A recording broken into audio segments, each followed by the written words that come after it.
I'm probably the most expensive copywriter you just can't hire. Because my thought process has always been, if I could write a sales letter and make 100,000, 200,000, 2 million, 5 million off of a sales letter, which I have done, why would I let somebody else pay me $20,000, $30,000, $40,000 to write a sales letter for them when they're going to go make 3, 4, 5, 10 million with it? Jim Edwards vende na internet há quase 3 décadas. É autor do best-seller Copywriting Secrets. E, nos últimos 20 anos, criou softwares de copywriting usados por mais de 100 mil pessoas. You have to be able to come up with something that's going to work. Yeah. But does that mean I have to study for years? Does that mean I have to do it for other people and pay my dues and all that? No. What I recommend is learning copy hacking, which is the shortcut. So copy hacking basically comes down to when all of this stuff is aligned, your sales copy can be average or even below average, and you will crush. The second one you say that is you need to find their hot buttons. So how do you think that people should approach this? I'm going to give you one of my super secret hacks for doing this. Please do it. Those are my 2 ways to figure out hot buttons pretty lickety split. If you want to make a great offer, there are 4 areas that you need to address. Ready? My sales went up 250% that night. I was able to move out of the trailer I was literally living in into a house. And then I did it again and again and again. That's how you can do more in a month or 2 than somebody could do in 10 years.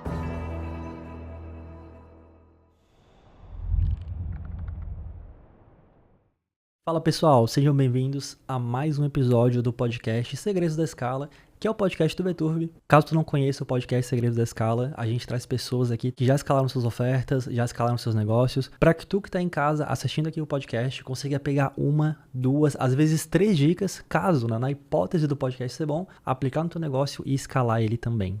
Esse podcast aqui, ele foi criado pelo VTurb, que é uma empresa que eu fundei, e se tu não conhece o VTurb, nós somos uma hospedagem de vídeos 100% focada em vídeos de vendas. Então, se tu tem um vídeo de vendas, tu precisa hospedar ele no VTurb, o teu vídeo vai vender muito mais do que se tivesse hospedado em qualquer outro lugar, não só do Brasil, tá? Mas do mundo.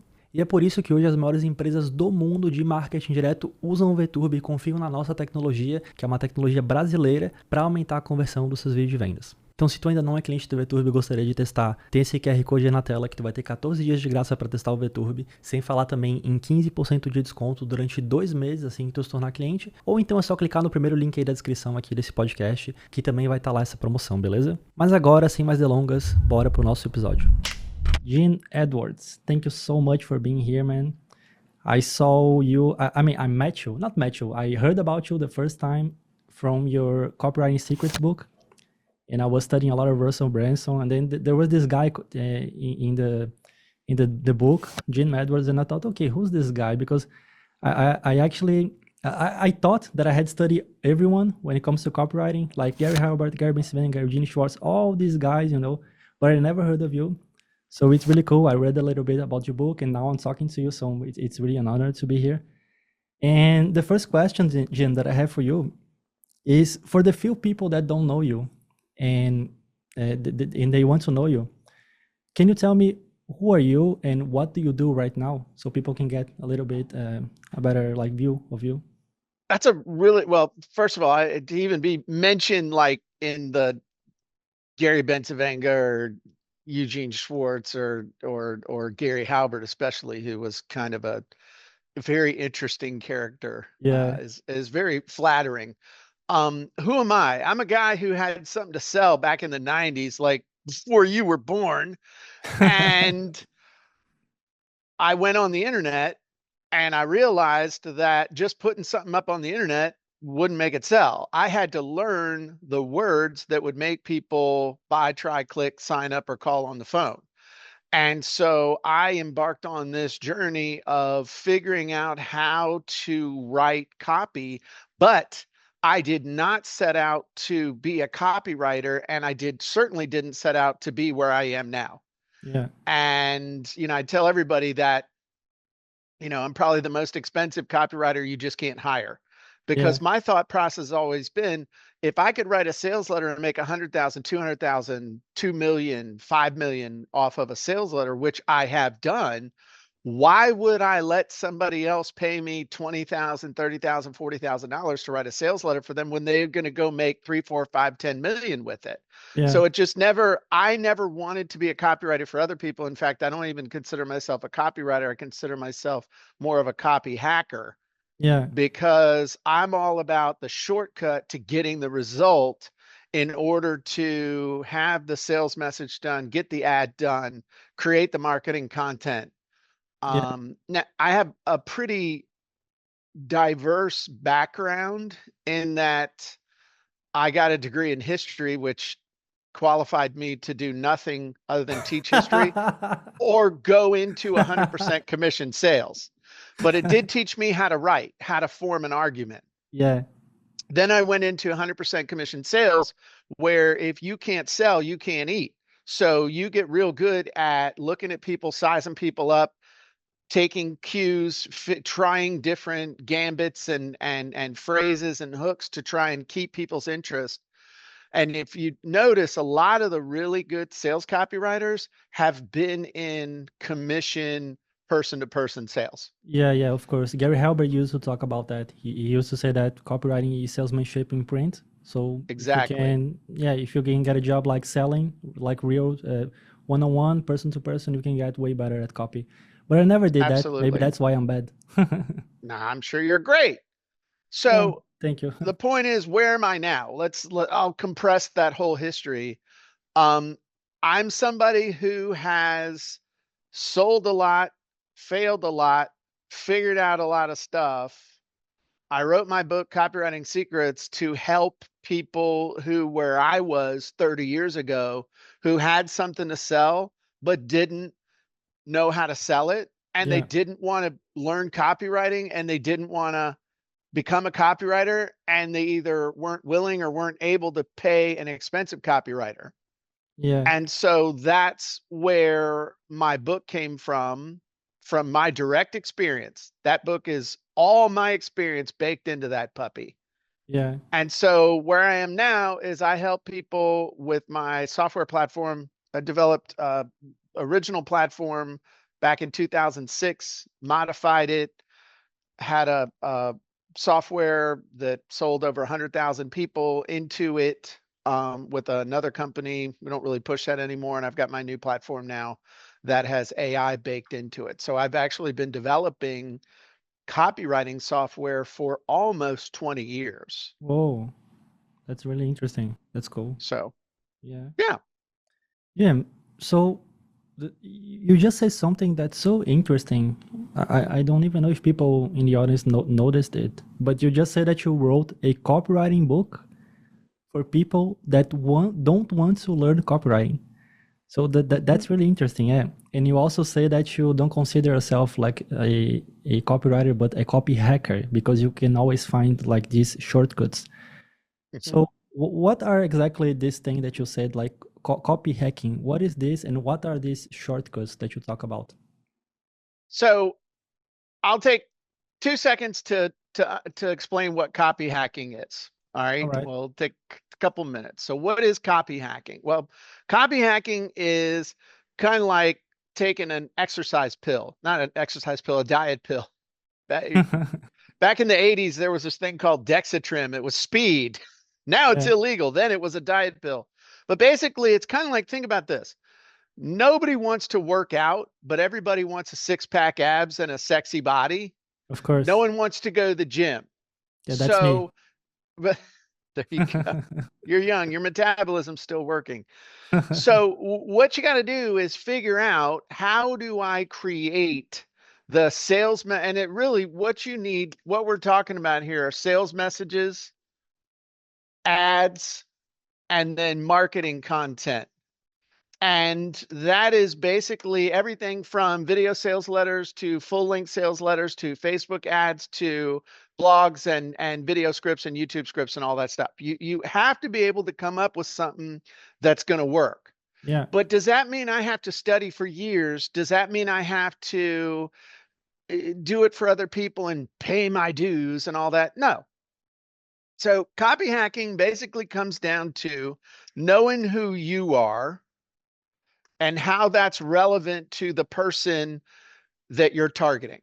Okay, you Mm, gotta you only talk in terms of about yourself that are relevant to them making a decision about why they should buy from you.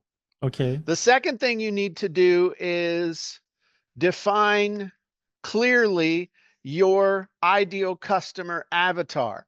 Now, the ideal customer avatar is not demographics, it's psychographics. Demographics are things like I target men between the ages of 40 and 45 with 1.2 wives and 2.3 kids making X amount. And it's like, I just feel bad for the 0.3 kid.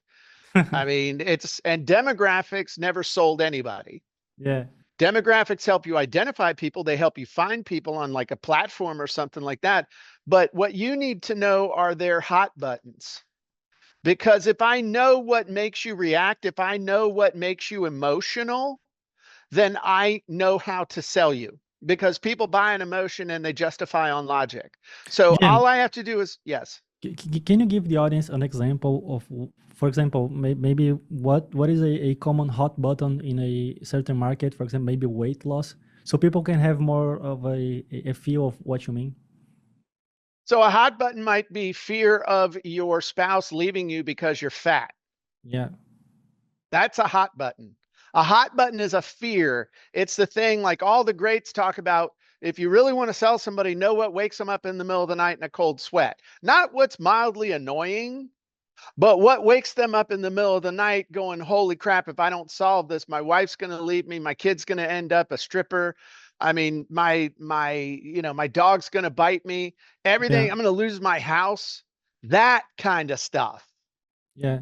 That's even That a that's even a way to actually find your market, right? Because if you're working a market that don't have like a hot button, then maybe you should go to one that has a very like a very big hot button that you can press over and over again. Well, some people probably would love to have learned that lesson because many people aren't doing what you just said, even though that's obvious. Yeah.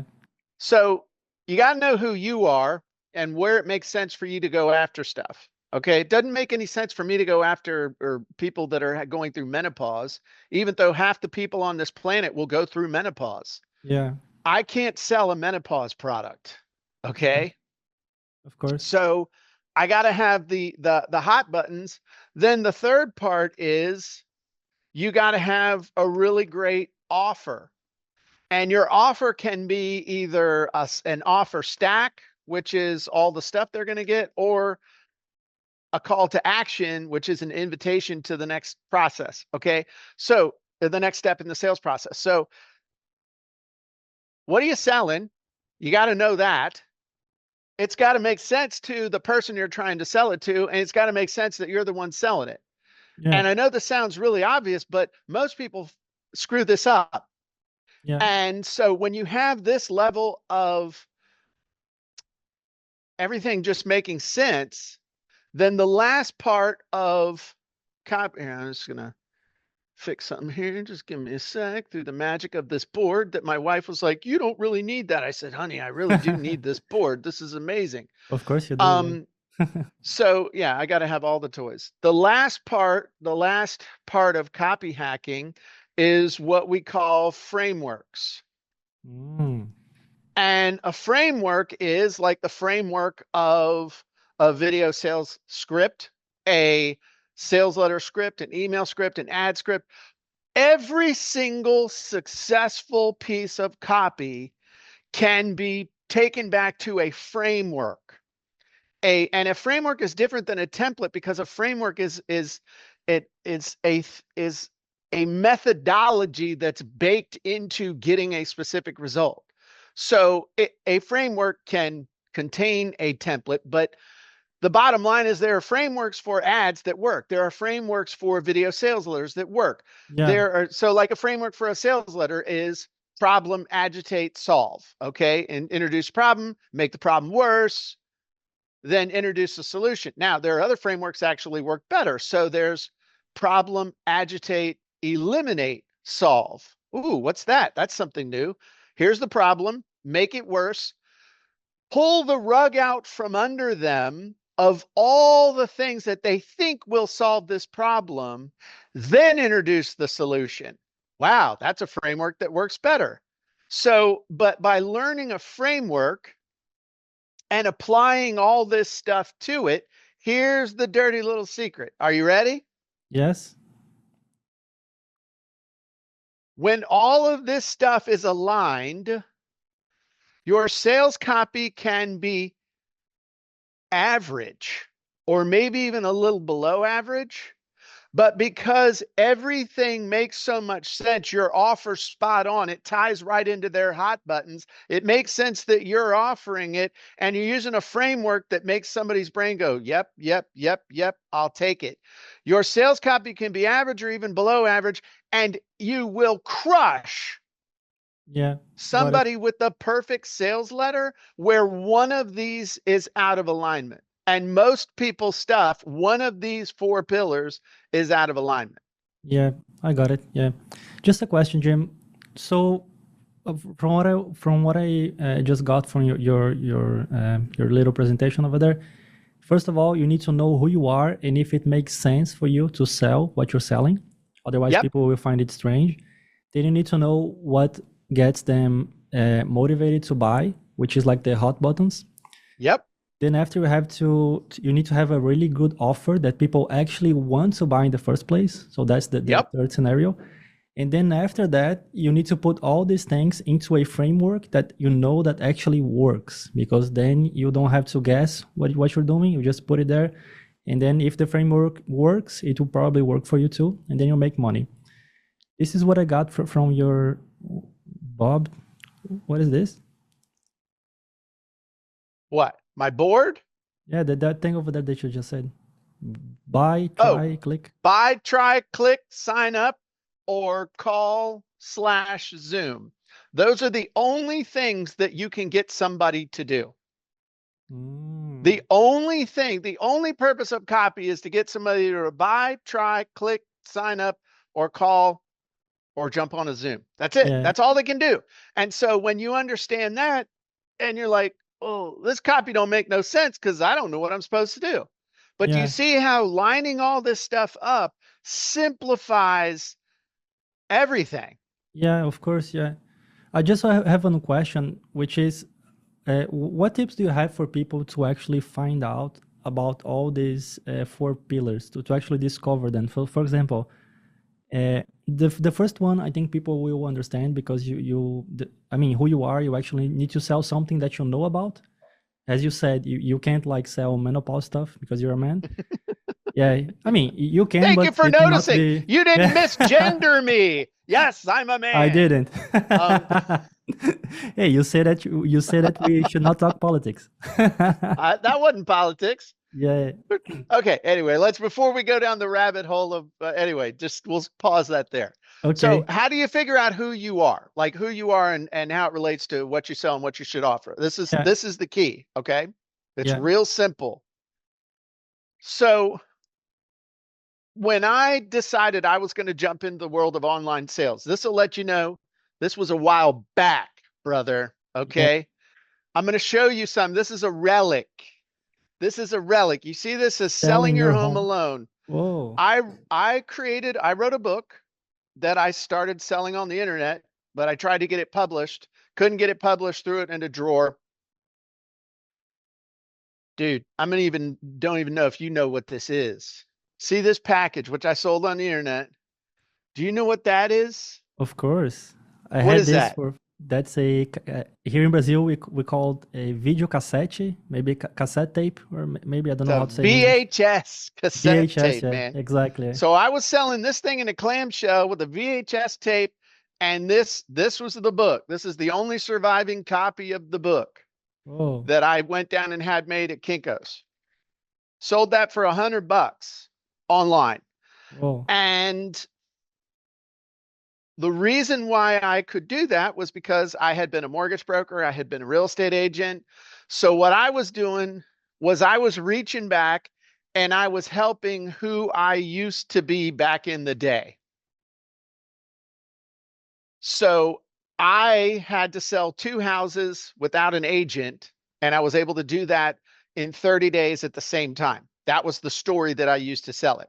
So I knew how to solve a problem. I had solved the problem for myself. I was reaching back and helping who I used to be. Yeah. Another thing that you can do is look at who do you love and who would you really like to help right now? I'll give another example. I met a guy, I taught a conference in the UK back in 2004. And I met a guy, his name was Paul Chivers Grierson, really nice man, super nice dude. To this day, he sends me a Christmas card every year. Oh. His mission in life was to make sure that his child with autism grew up as normally in society as possible. And he created a membership site for parents of autistic kids where he just shared what was going on with his kid, things that he learned. And he built a beautiful business out of helping his kid and helping people. And so literally his business was built out of people that were close to him that needed his help. And he was just able to help them and leverage that into a business. Yeah. Yeah. So what you want to do is basically what makes sense for you is to help people that you used to be, or help somebody that's close to you now in order to solve a problem or satisfy a desire. Again, just keeping it simple. Like, holy crap, everybody wants to say to hell with their past. It's, oh, I'm tired. You couldn't pay me to be a real estate agent now. But I have done tons of copywriting training and business training for real estate agents, for brokers. I used to get flown all over the country. I spoke at Coldwell Banker's international event last year. I'll be speaking at their event this year in Las Vegas. But I wouldn't want to be a real estate agent again. But that doesn't mean I got to say to hell with that. I leverage the story of all the stuff I did as a real estate agent, what I know now and how they can use it. So it makes perfect sense why I'm helping them. So don't hide from your past, embrace the past, or embrace the problems of the present, solve them, and there's your $1 million idea. Got it. Jim, let me ask you something.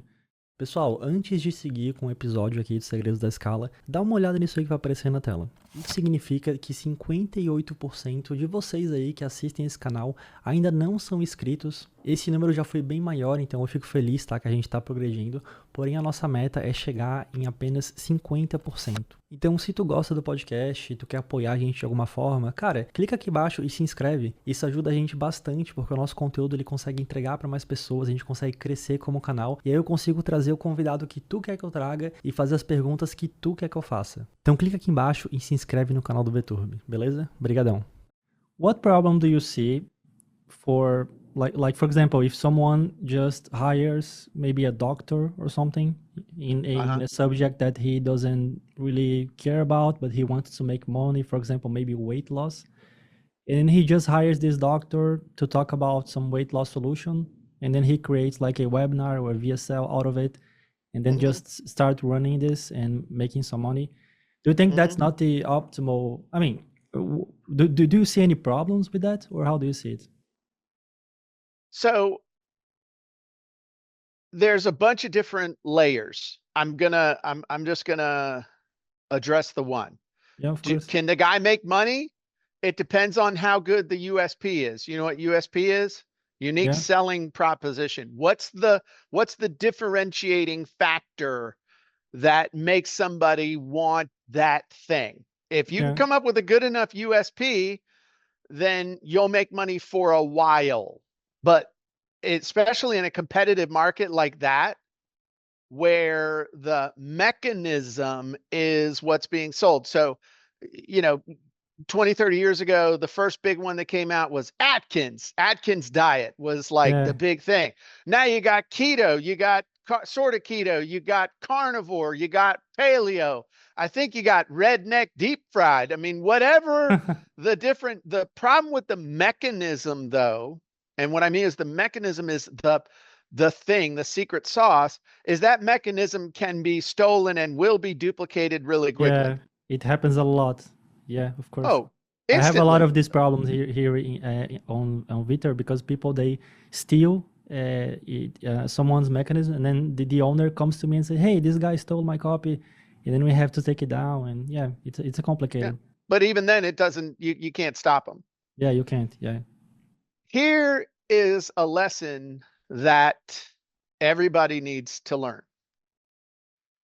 Your product, your copy, your blog posts, your ads, your video sales letter, anything you can create can be ripped off, can be cloned, and can be copied.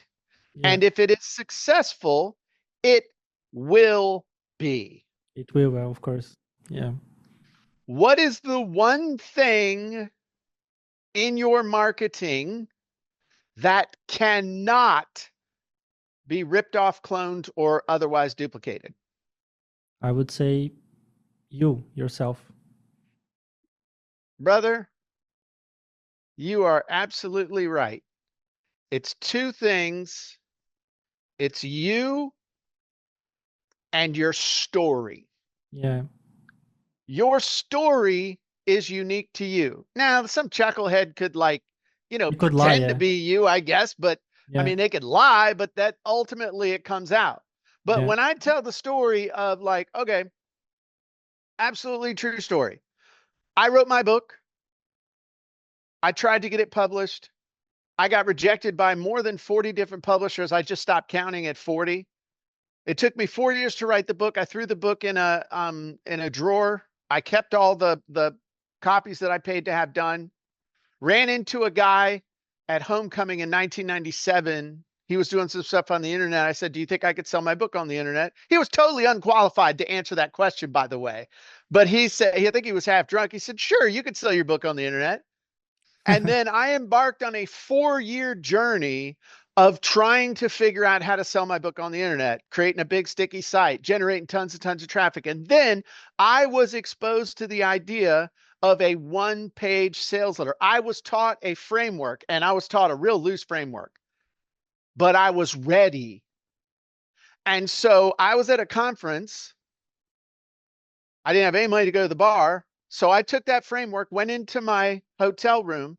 I took my 40-page website down to a one-page sales letter, took a lot of the stuff that I had been giving away for free, turned that into bonuses when people bought.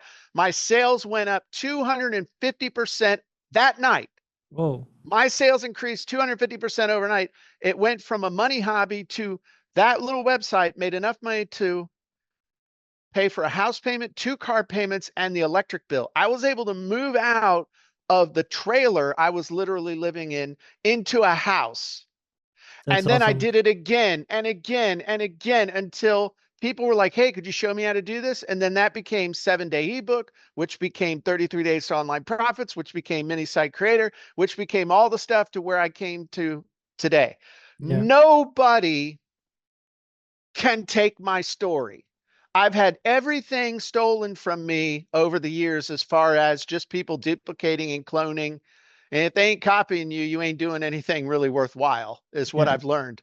But if Yeah. they're copying me, they're copying what I was doing 6 months ago. So I don't care because I'm way out in front of them still. Yeah. But that story right there has made me so many millions of dollars because it explains who I am, why you should listen to me, and why you should buy from me. Mm. And Jim, And do you think do you think these are the criteria to a good story? Who I am, why should they trust me? Or I mean, how can someone tell if they have a story that is good enough in order to sell something, or if they should look for someone which has like a better story? So that's a good question. I guess I had a guy tell me one time, he said, I'm not sure I'm ever going to be able to get rich. And I said, why do you say that? He said, because I've never been bankrupt or lived in a trailer. I Yeah. said, what the hell are you talking about? He's like, well, I never had any of these struggles that you guys have. Yeah, me And neither. so I don't know if I'll ever be able to get rich. And then sure enough, within 6 years of him trying to get rich, the IRS showed up to his house and took everything that he owned. And now he's got an IRS took everything that I own story. I think that's kind of stupid to look for a rags to riches story when you ain't in rags and you don't need to. So no, I'm serious. I mean, it's Yeah. just, I really think that became a self-fulfilling prophecy. Yeah, yeah. And so my answer to your question is there is always a great story there. But here's the thing though. If you've got a product that really gets incredible results and you don't have the story of, I was living in a gutter and panhandling, and then I had this amazing thing that happened to me. And so I went into an alley and tinkered for 2 years and figured this out and emerged victorious. Go find someone and make them your story from the results that your product or service or software or coaching or whatever it is you want to sell, get them the result and then use their story. Even if you basically have to drag their ass kicking and screaming across the finish line, like, I'll just do it for you if you will just do what I say so that I can use this story in my marketing and make sure you get in writing. Yeah, makes sense. Yeah, that's actually something that we do on Victor because we have all these features that can increase conversions. So I just say to my clients, hey man, let's do this and this and this, and then we do it. Their conversions like increase by 50%, sometimes 100%. Then I just get the results, and then I create content to post on my YouTube channel or maybe Instagram too. So that's a really cool idea to do. It's awesome. And Jim, so I got the first pillar, the who you are, makes completely sense. The second one, you say that is you need to find their hot buttons. So how do you think that people should approach this? Where do they go looking for when they need to search for the hot buttons? Okay. I'm going to give you one of my super secret hacks for doing this. Please do it. But we just met. It just shows that I'm very comfortable with you that I would share this type of intimate detail. I will share one with you too after you say, because then I can. If mine's any good, then you'll share yours. Is that what you're saying? All right. So this would be like a hot button. Again, what are hot buttons? Hot buttons are desires. And I ain't talking about, like, oh, it'd be kind of nice to have. No, I'm talking about holy crap, I would give my kidney for that type of thing. Okay. Yeah. Fear. Not a fear that's like, well, it kind of bothers me. No, fear like screaming in the middle of the night type stuff. All right. Objections. Not, well, that's mildly annoying. No, like, this pisses me off to the point where I wouldn't even talk to my mother for the rest of my life. Whoa. Okay. So we're looking for intensity. That's really the key. Intensity of all these emotional hot buttons. Why? Because the more emotional somebody is, the more likely they are to buy. Yeah. Now, this is just one way of doing it. All right. Now, don't know if you've heard of this site or not. Let's see. This site costs me, conservatively speaking, I pay $5,000 to $6,000 a month to be a member of this site. Okay. Okay. And do you want to know what it is? Of course. Okay. Amazon. Okay.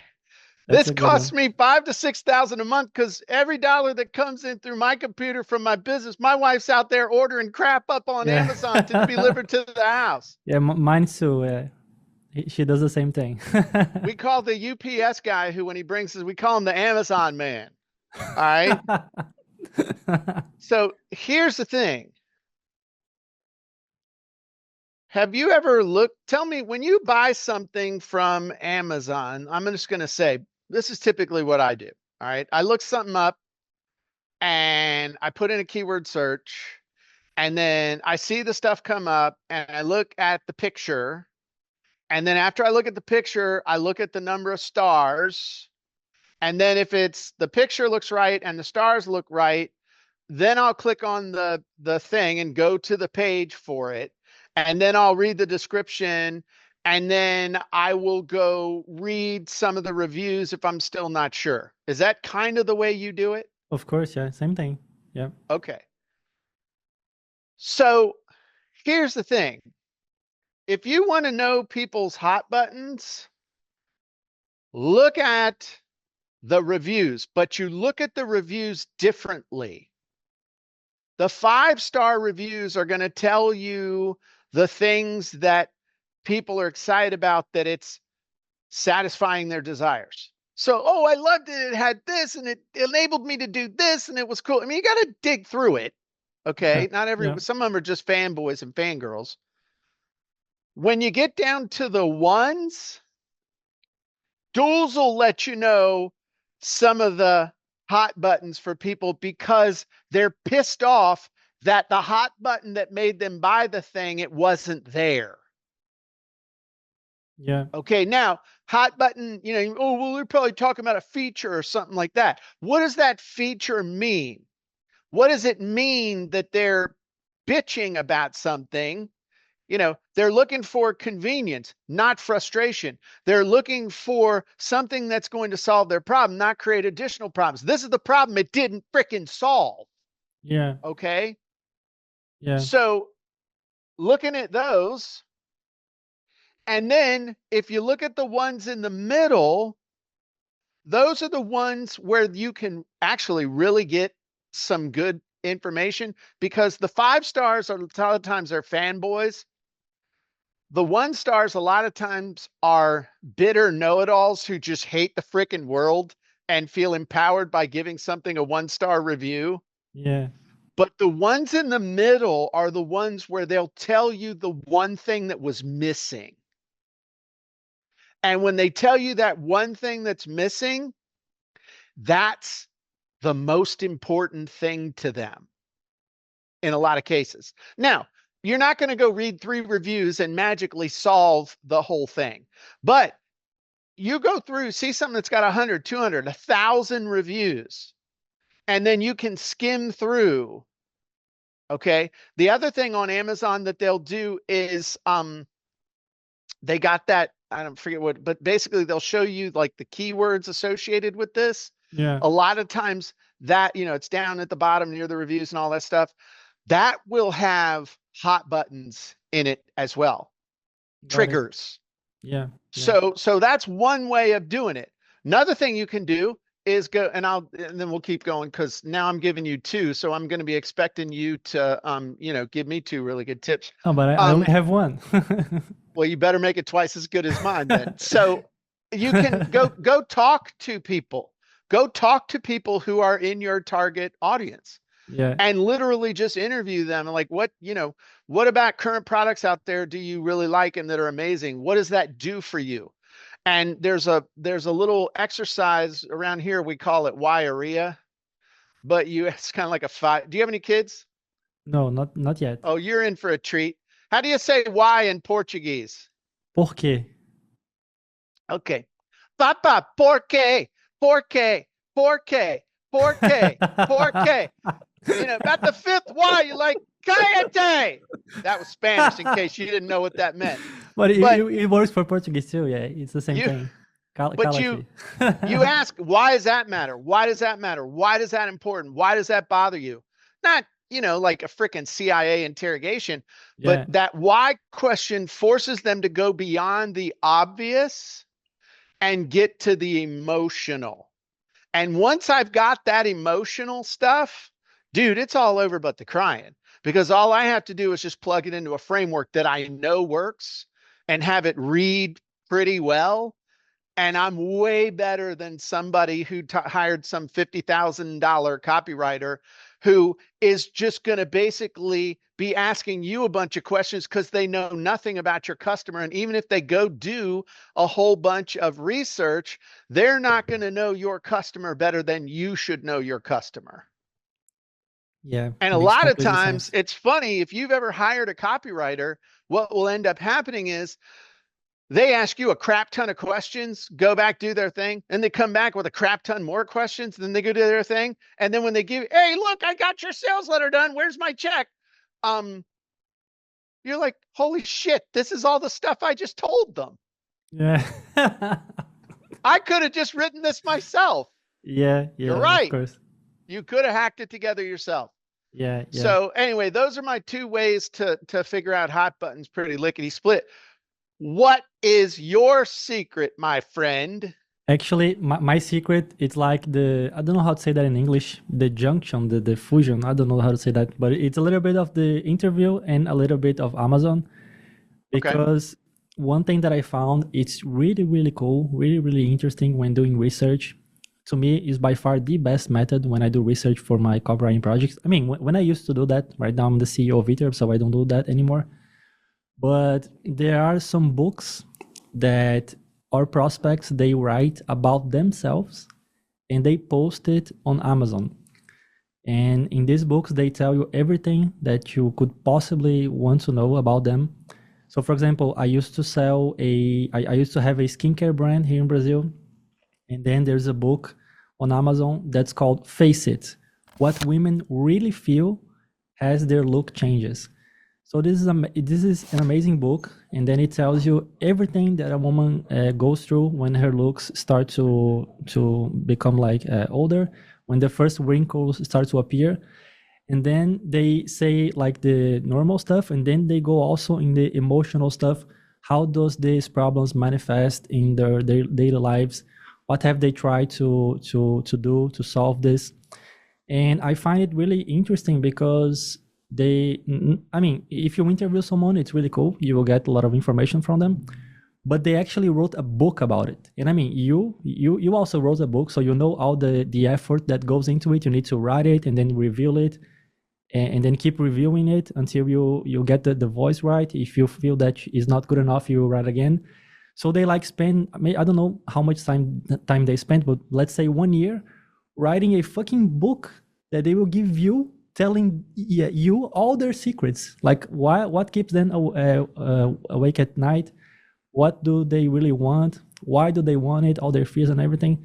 So there is a book called Face It. There is another one that says My Weight Loss Story. It's also on Amazon. And then so every time that I go to write for a certain niche, I go to Amazon, see if they like someone wrote a book about it, like a first person book of how they got rid of the problem. Sometimes it has books, but sometimes it doesn't. For example, how to make money. That's not like a good niche to look for. But in the health space, like weight loss, wrinkles, pain, diabetes, all these kind of health problems, these books, to me, I mean, I'm not the best copywriter in the world, but I don't think I'm not even good. But you made money at it. That's all that matters. Yeah, I made. So I made some money. Yeah. So yeah, but I mean, that's something that I do that I wanted to share. I don't know if you like it, but to me, that's cool. I never thought about that, actually. Yeah. What made me think of, I would go look for diary of a blank, that kind of a thing. Diary of a closet chocoholic. I don't know. Yeah. I learned this tip. Yeah. This like a book reading tip I got from Gary Bensivenga. He has a course called 100 Seminar, which is like the last seminar that he gave before he retired. So yeah, I think he mentioned that somewhere. To be honest, I don't really remember, but yeah, I think that's it. But anyway, to me, it's a really good resource. So if you're doing some research for your copywriting projects, maybe you want to check that out. Opa, desculpa interromper aqui o teu podcast, tá? Eu só queria te dar uma mensagem aqui super rápida. Cara, se tu tem um vídeo de vendas, então tu precisa hospedar esse vídeo aqui no VTurb. O VTurb é não só a melhor hospedagem de vídeo de vendas do Brasil, mas também do mundo inteiro, e ele vai, sem dúvida alguma, aumentar a tua conversão. Então tem o link, tá? Aqui embaixo nos comentários aqui, e aí tu pode ir ali, clicar ali e já criar tua conta do VTurb. Tu vai receber daí um treinamento pra tu fazer isso, e tu vai poder aumentar a conversão do teu vídeo de vendas ainda hoje, tá, pessoal? Então, cara, clica aqui embaixo, faça tua conta no VTurb e te espero lá. Valeu e bom podcast. That's awesome. Yeah, so the third thing, Jim, that you said that for the 4 pillars of copy hacking, you said that you need to have a really great offer, right? Mm-hmm. And I know that we can do a podcast only about that. We can spend hours and hours and hours talking about their offers. There are a whole books written about this subject. There are two that I remember. One, How to Create Irresistible Offers by Bob Bly. It will appear on the screen right now. There's also another one by Alex Hormozi, which is called 100 Million Offers. Really cool too. But how do you see this offer like side of your framework, your like pillars? How do you create an offer? How do you know if it's that one? Yeah, that's that just, one. Okay, yeah. I like this one. So I'm gonna simplify this a lot because there's a whole lot of stuff that goes into this. So I'm gonna teach you in 5 minutes what you need to know, and you're welcome in advance. Please. Okay. So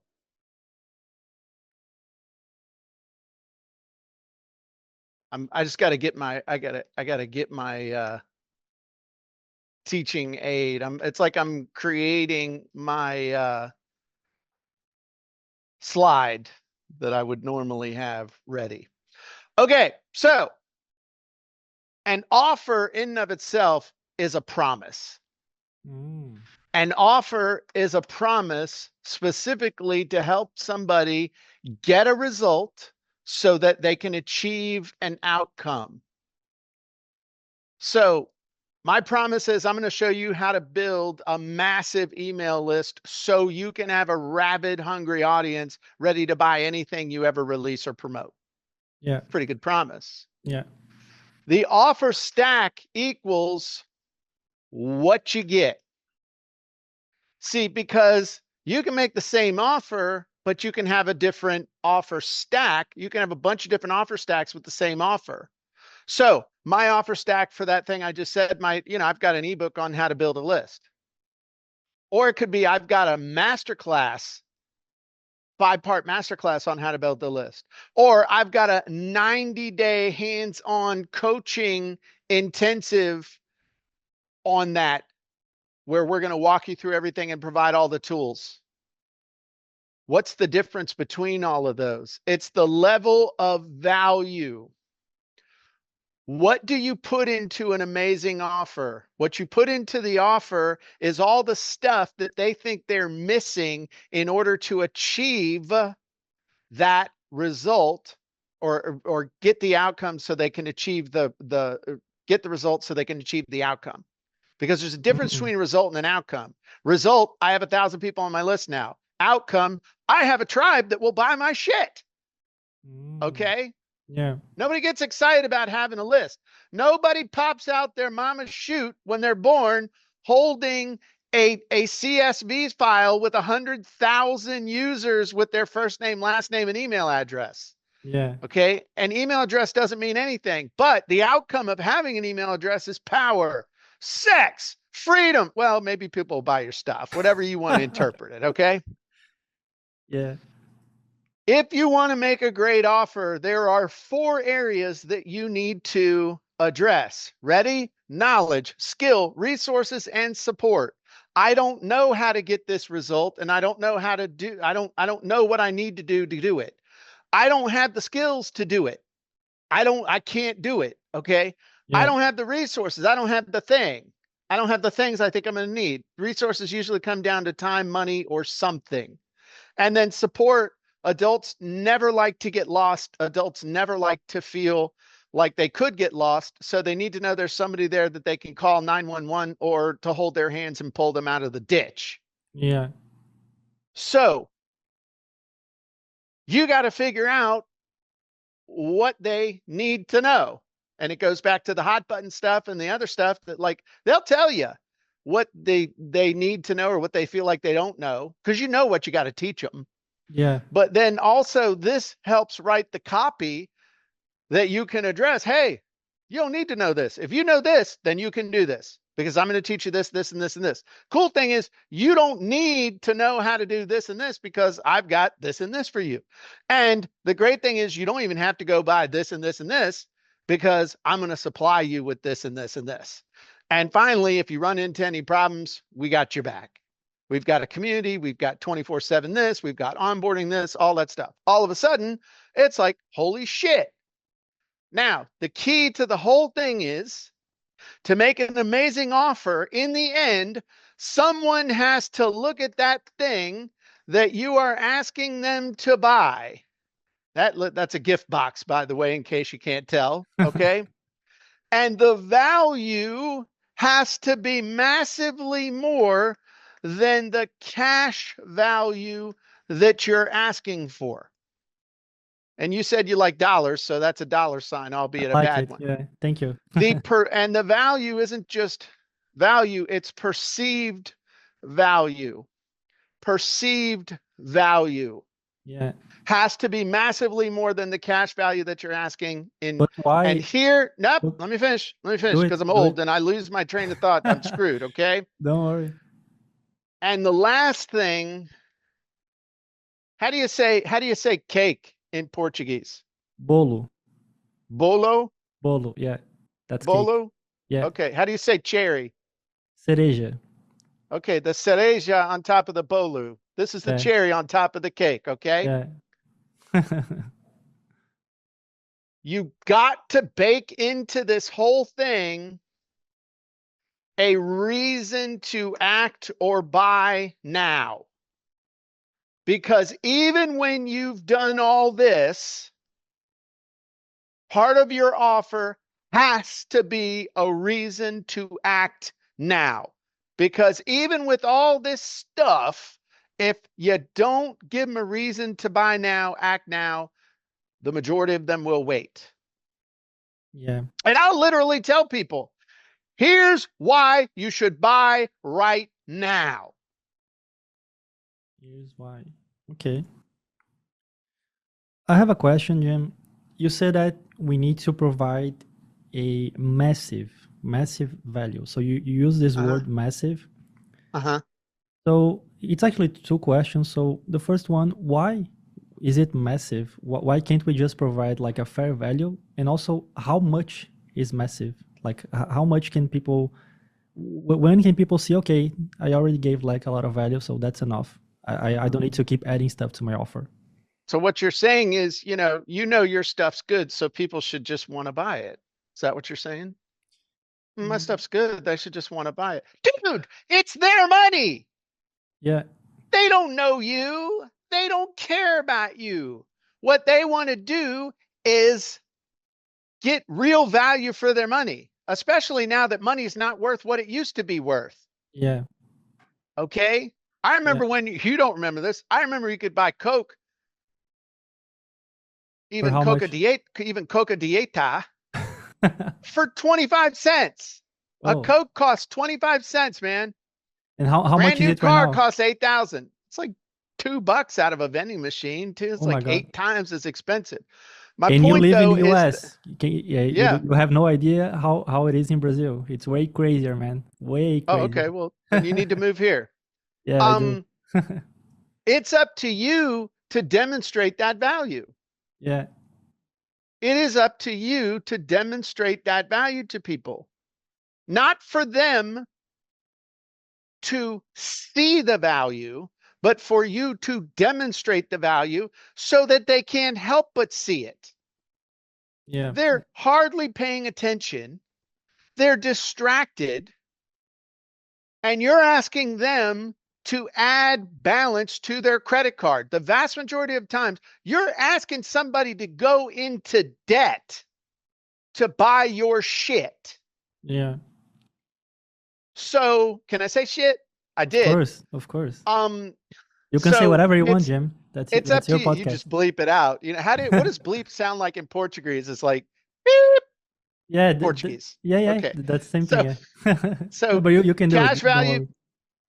So that's number one. So let me ask you a question. Yeah. All right. So usually I got a bunch of hundreds in my wallet, but I gave my last 100 in here to my grandson because he got straight A's. Nice. And I figured giving him $100 would like get me off cheap until didn't give him a chance to think about, oh, here's $100 for straight A's. So I got a 20 here. Okay. Yeah. Okay. Would you pay me $10 for this $20 bill? Yeah, I would. Okay. Would you pay me $1 for this $20 bill? Yeah. Of course. Okay. Just even the way you said that, it was like, you had to think about it. You're like, but as soon as I said, would you pay me $1 for this $20 bill? You were like, yeah, okay, sure. Yeah. I mean, if we were standing there together, you'd be like, yeah, I'll get my dollar out. Yeah, we can do it after the podcast. So I'll wire it to one you. of the send it to you in the mail. Yeah. So yeah, it doesn't work over PayPal, bro. So the way it was originally taught to me was you want to sell dollars for dimes. Do you know what a dime is? Yeah. It's like a Okay. little coin. Yeah. It's a little tiny ass coin. All right. What you want to do is try and get it to about a 10-to-1 ratio. That's where I find the sweet spot where it doesn't feel unbelievable. So it's like, you're going to get $1,000 worth of value for $97. But it's got to be real perceived value, not just stacking on bullshit. Yeah. Okay. But 10-to-1 is the one that you want to go for.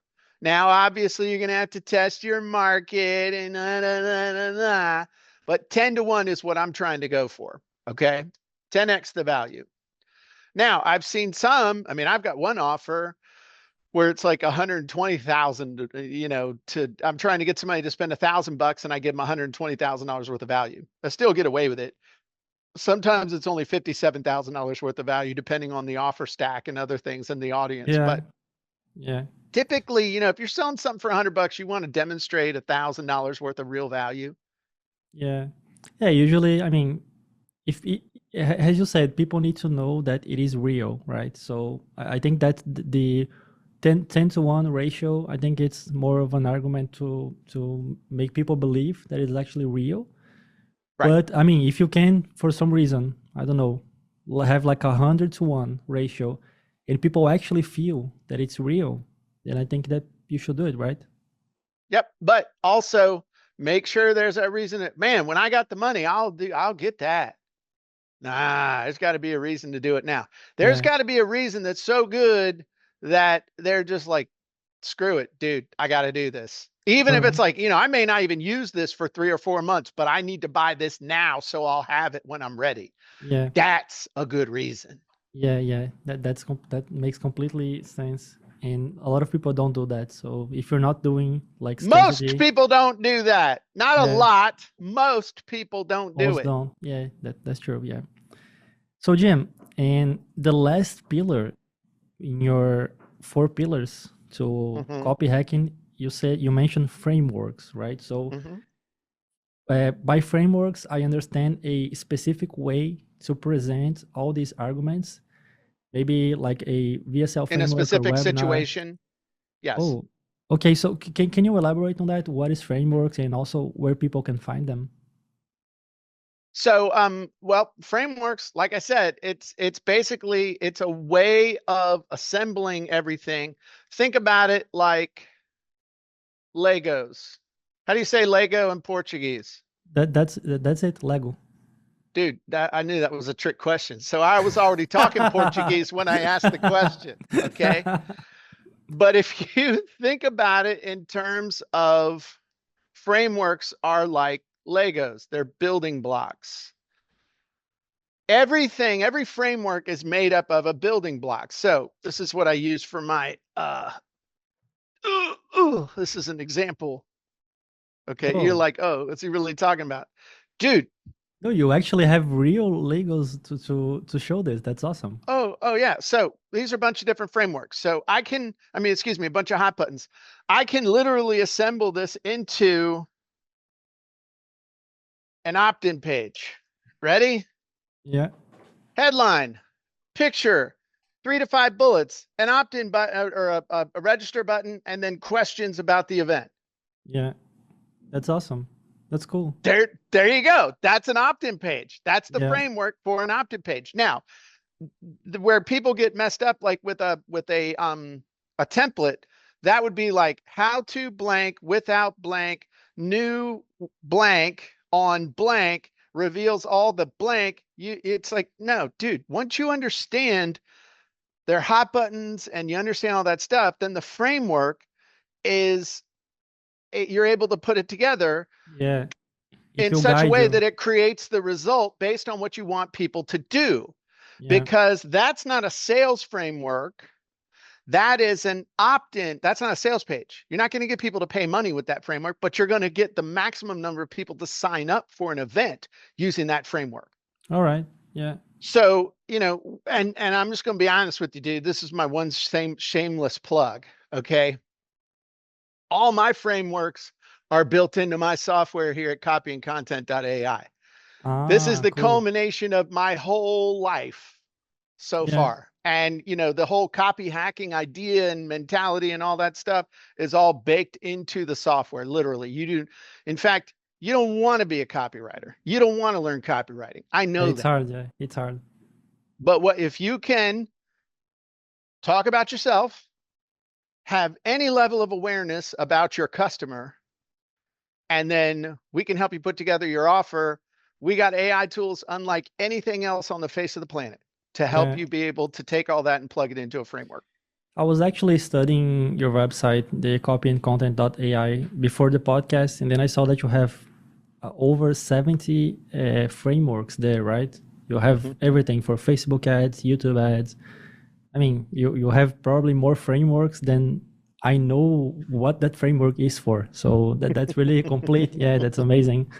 And how can people like try your software? Do you have like some, what can people do besides going there? Go there. Go there, check it out. Yeah, you can try it out risk-free for 30 days. No worries. All right. So and I've got tons and tons of training. I mean, I teach, if you know, okay, here you go. Watch this. Do it. We talk about the offer and stuff. Knowledge. You don't need to be a copywriter. In fact, it's best if you're not. All you have to do is know about yourself and know about what you want to sell. Skill. You don't need to know how to write copy. Literally, if you can copy and paste and fill out a form, you can create all the sales messages, ads, and marketing content you could ever need. Resources. We have live training every single week. I teach a masterclass every month. I teach you how to hack the software and do amazing stuff with it that's not even baked in the direction. We have our Genie coaches who are available every Friday. You can come on and ask them anything. We have onboarding. You get access to our complete library and archive of past trainings. And as far as support, we have an award-winning support team, as well as the opportunity for one-on-one coaching. It's a little bit extra, but you can pay for that. So we've got the support, we've got the community, we've got the whole deal. The bottom line is, if you want to create sales messages, ads, and marketing content that help you make more sales, higher sales, and repeat sales, copyandcontent.ai is for you. Now, that last little bit was me channeling my Billy Mays just a little bit, but that's what we got and that's what we do. Got it. So if you're in the audience and you'd like to check out copyandcontent.ai, you can just go there. The link will appear here on the screen, and it will also be on the description of the episode. You can just click there. And then, then you can do it. You don't have to be a copywriter, as Jim said. It's actually better to not be a copywriter. You can just type your information there, like who's your avatar, what do you do, and then the AI will generate the copy for you. So it's way easier. And we actually help you to generate your avatar, analyze and research your avatar, and do all that stuff too. So we got all the tools that to help you flesh all that out. You don't even really have to know who they are. Awesome. That's amazing. Okay, Jim, so thank you so much for these informations. And again, guys, if you want to check out copyandcontent.ai, it will appear here on the screen right now. And also there will be a link in the description. You just go there, click on it. If you don't want to write copy yourself, you have Jim's help. As you saw on this podcast, Jim has a lot of knowledge. He wrote a lot of books about it. He's been doing copy for a long time now. And then you can use all this experience with AI to produce copy for you. I think it's basically having like Jim's mind like working for you, right? Because at the end of the day, you need to tell the AI what to do. And the one that's doing that, it's him. So yeah, it's better. So you can go there. And Jim, thank you so much again for doing this podcast. And I would like to ask you if you could just send a message here to the Vitor audience. You can say whatever you want. You can talk about you, about some people talk about God, some people they talk about something else. But yeah, just give you like this last minute of you so you can talk about whatever you want. So number one, I'm very grateful for you having me. I appreciate it. I had a lot of fun. I like you, John. You're Thank a cool you. dude. Thank you. You too. I like you too. I would just say that, I had a realization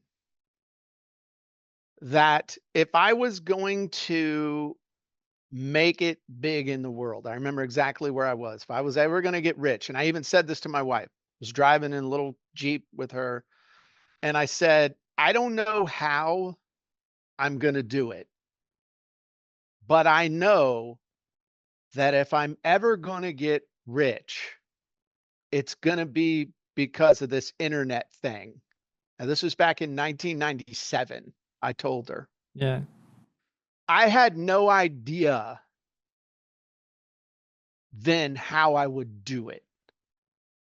And I have no idea how you are going to do it. But I will tell you that no matter what you do, your ability to put words on paper, on a screen, or in a VSL, or in an email, or in an ad, or in a piece of marketing content like a YouTube video or a Facebook post or a blog post is going to be critical to you reaching that goal. Because if you can't do that, no one's going to buy your stuff. Yeah. Now you got two paths you can go down. One, you can do like I did and study copywriting for years, which I did. And I mean, I've got books lined up on my shelf. I got a couple books over there over 100 years old Whoa. that I've studied. Whoa. You can do all that. You can become a copywriter, or you can hire an expensive copywriter. I don't recommend any of that. What I recommend is learning copy hacking, which is the shortcut.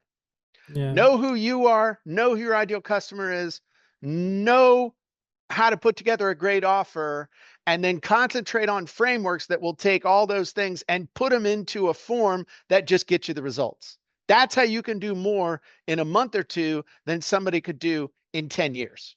Yeah. That's my honest to God thought. If I could go back and talk to that kid almost 30 years ago, that's what I would tell him to do. Awesome. Thanks, Jim. So guys, and last thing, Jesus saves. So there you go. Jesus saves. Yeah. Awesome. So guys, this was another episode of the Victor Podcast, and I see you. Bye.